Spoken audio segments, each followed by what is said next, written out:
फणसाची भाजी आणि उकड्या तांदळाची पेज केलं आहे आज. त्याच्यासाठी मसालो तयार केला आहे. एका मिक्सरच्या भांड्यात ओला खोबरा, हिरव्यो मिरच्यो, धणे, अर्धो कांदो आणि 4-5 मिरी घालून खरखरीत वाटून घेतलं.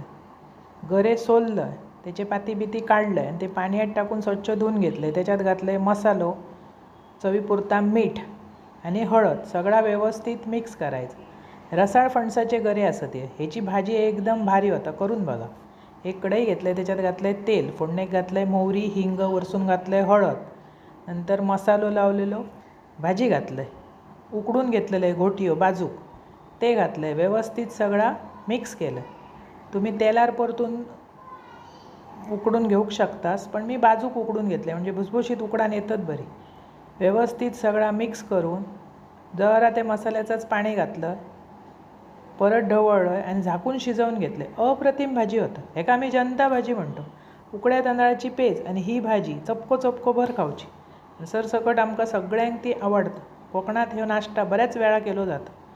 आज असा सोमवार म्हणून म्हटलं भाजी करूया. ही घरात भरपूर आवडतं. सकाळी पेजे बरोबर, नाश्त्याक, उरलेली जेवणा बरोबर, नुसती पण खाऊक आमकां भरपूर आवडतं. व्यवस्थित ती शिजली की होया तर अजून तुमकां खोबरा घाला आणि एकदम अशी मिळान भाजी येता आणि चवीची लागतं. होती भरपूर म्हणून मी वरसून जरा कोथिंबीर शिवरले. अशी भाजी करा, खावा, अप्रतिम चव. आवडतली तुमकां आणि आवडल्यास पटकन माझा चॅनल सबस्क्राईब करा.